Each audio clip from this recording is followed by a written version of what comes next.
one battle after another released at the right time. As the United States, the supposed land of liberty, freedom, and plentiful hot dogs, dives headfirst into fascism's anus, one battle after another's narrative about resisting fascism overall meets the moment, embodying our grim yet kinda stupid modern era that many of us find ourselves in. Because I think we're in hell. As far as movies go, One Battle After Another ranks among the best of the year. It's a fantastic watch and a rollicking good time, both because it's highly entertaining and also because, as I said at the start of the video, it was released in a timely moment. Impeccably crafted by notable auteur Paul Thomas Anderson and very loosely based on a 1990 Thomas Pynchon novel titled Vineland, One Battle After Another follows Leonardo DiCaprio's Bob Ferguson, no relation, a former leftist radical once known as Rocket Man. During Rocket Man's more revolutionary days, he and his fellow compatriots, including a character credited as Jungle Pussy, which made me giggle a little bit, liberated ICE-style concentration camps, I mean detainment centers, amongst other revolutionary stratagems for a long stretch of time, doing so while getting busy with Tiana Taylor's Perfidia, Rocket Man's romantic interest. Or to put it bluntly, these characters fuck. Hey, sex is an invaluable tactic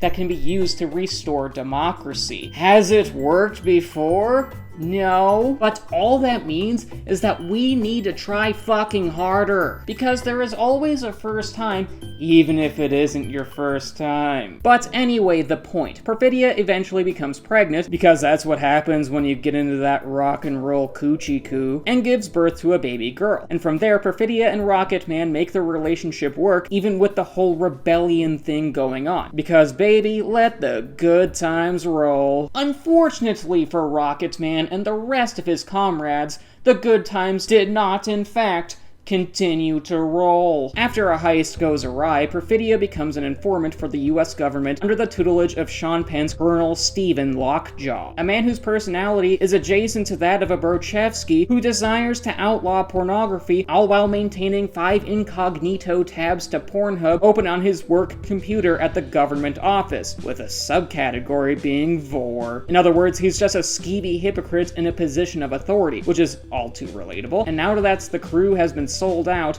Rocket Man and his infant daughter assume new identities as Bob and Willa Ferguson and hide from the government. The story then picks up 16 years later. Bob is now a middle-aged paranoid recluse who indulges in too much drugs and alcohol, and worse, doesn't even own a phone. Yes! And Chase Infinity's Willa is now a teenager, because that's how time works. As far as daily routines go, Willa sometimes takes care of her dad, because he can be quite inebriated at times, and often rebels against Bob's paranoia because she is blissfully unaware of Bob's past morally righteous yet incredibly illegal exploits. And I'm not talking about watching My Little Pony back in the 2010s. However, Bob's peaceful life on board the hard liquor and massive amounts of drug guzzling gravy train comes to a ceremonious end. While Willa is at a school dance, Bob learns that his and Willa's identities have been burned, discovered by the US government and Colonel Lockjaw. And from there, Bob must escape and find Willa before both of them are captured. So as you can tell by my narrative description, One Battle After Another hit at the right time. Beyond its inventive action, particularly a hilly car chase in the third act, the film's sense of wit, and strong performances from all the cast, the movie's timeliness is just as important as its more entertaining qualities. Hell, these two focal points perfectly complement each other like two socially awkward lesbians. Personality-wise, they just work in tandem, meaning that One Battle After Another captures the essence of rebellion, all while being a very engaging experience. The movie just succeeds at being both art and entertainment. And that all starts with lead protagonist Bob Ferguson. As a character, Bob embodies One Battle After Another's Namer. After all, the main approach to combating a fascist government with near infinite manpower, funding, capacity for cruelty, and a garish tendency for symbolic cultural vandalism is to just focus on the current objective at hand. Survive the current challenge so you can move on to the next one. Go from one battle after another. Title drop. which Bob did during his youth. But when Comrade Bob and company's whole operation is had, Bob is essentially forced into retirement with little Willa under his care, meaning that 16 years later, when Bob is warned that the government is coming for him and his daughter, Bob is out of practice, because in the 16 years since his retirement, all he did was become more paranoid, out of shape,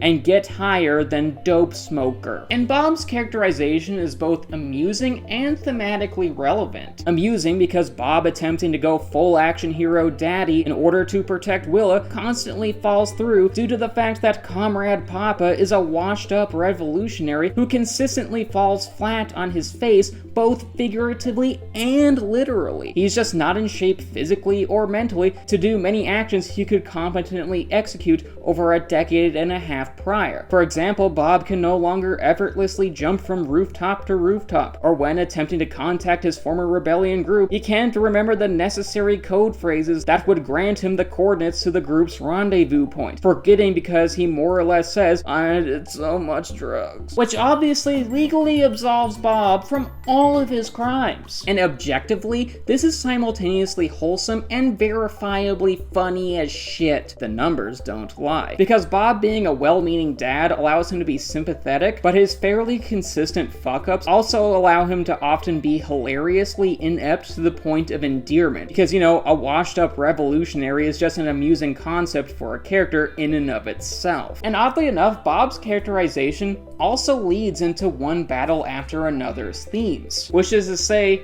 it's actually very relevant to the story, mostly because Bob's lapse in meaningful political activity means that he's been out of the loop for ages. I mean, come on, he swapped pipe bombs for pipe bongs after all, meaning that the war against fascism continued without him. A war that is now being fought by generations younger than Bob, generations that Bob regards with a certain disconnect towards because Bob became what all young men once hated, which is to say, a cranky old geezer, and one that firmly believes in the golden rule. Fuck them kids. Other than his daughter, of course, who is exempt from that clause. This generational discrepancy is represented both by how the younger revolutionaries agitate Bob, because how dare the youth have alternative beliefs, and, more importantly, Bob's estranged relationship with his daughter Willa, because yes, there is drama between the two given Bob's paranoia and drug abuse, and Willa rebelling against Bob because she's a teenager and that's what teenagers do. Disobeying their parents is basically their first job, and for her effort, Willa deserves Employee of the Month. She keeps a secret phone, my secret phone, against the wishes of her father and chastises Bobo for his drug-addled delinquencies. There's just points of contention between the two. And that's all even before the plot kicks both Bob and Willa in their respective dicks. Because as stated earlier, Bob may have left the war against injustice to cash in his rebel social security payments, but the war never ended. It was just picked up by those younger than him, the ones who inherited it from him, his comrades, and anyone else with the revolutionary spirit. Bob's war passed down to the new generation, and now this includes Willa. She too inherited the Bob of War. The current battle now involves her too. Sean Penn's antagonistic Colonel Lockjaw is also representative of this war. As the adversary that ultimately compromised the identities of Bob's comrades and fornicated with Bob's woman, this motherfucker has unfinished business and desires to hunt down Bob and Willa. He wants to declare Bobbern warfare, continuing a war against Bob and the cohorts of his who escaped the clutches of what is clearly white America's finest specimen. Gaze at his evolutionary perfection. Because for Colin Cockjaw, the war never ended. Additionally, Colonel Lockjaw is more nefarious than just the typical high-ranking fascist asshole. See, there are fascist goons who fire so much tear gas that they have to leave their own car, as well as those that feel threatened by a Subway sandwich. You know, morons. Fascists on a power trip. Additionally, there are also fascists who don't realize that they're contributing to a system of white supremacy and other adjacent bigotries. But Colonel Lockjaw is different. He is more than just a fascist that's working for an unjust government, mostly because he aims to be part of the Christmas Adventurers Club, which despite its doe-eyed, innocent-sounding name, is actually deceptively sinister in nature. Because easily confused for a secret Santa effort, the Christmas Adventurers Club consists of a group of government operatives who are also white supremacists, the type who cloak their horrific and racist worldviews behind otherwise unassuming language, like Hail Saint Nick or just the name Christmas Adventurers Club. It's all just verbal deception and is honestly the real war against Christmas. In other words, the Christmas Adventurers Club's usage of specific language to conceal their abominable worldviews reflects how real-life extremist movements shield their nefarious activity and beliefs behind otherwise innocuous hand gestures, numbered phrases, and internet memes, some of which involve a frog, though thankfully we on the left are reclaiming the frog for Gondor. Furthermore, the Christmas Adventurers Club are also portrayed as some very unlikable losers. In fact, the Christmas Adventurers Club are a bunch of dweebs, unsympathetic dorky dipshits, which very much reflect the far-right assholes in the real world, both present and even past. Because fascism is often portrayed as being cool, dominant, imposing, and undefeatable in Leni Riefenstahl produced and directed Nazi propaganda, and subsequently in movies like Star Wars that utilize Riefenstahl's framing techniques as shorthand to convey that its villains are fascist-coded. Because beware of Gestapo Jar Jar. But here is the thing. The notion that they're often these hyper-competent, serious people is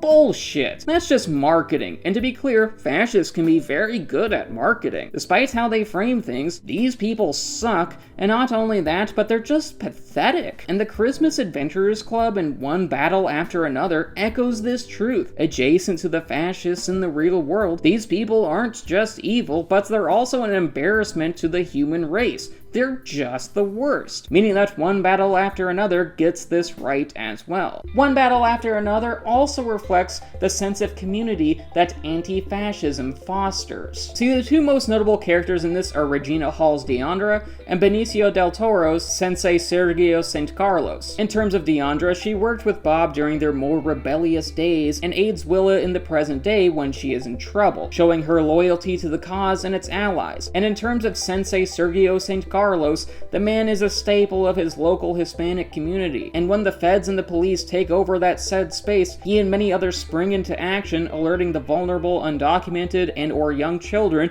to hide from the government, which is something that is eerily reminiscent of communities in Chicago who alerts their neighborhoods if ICE is in the area. Kinda like an Amber Alert, protecting people from their own fucking government, land of the free my ass. And thankfully, One Battle After Another understands this reality.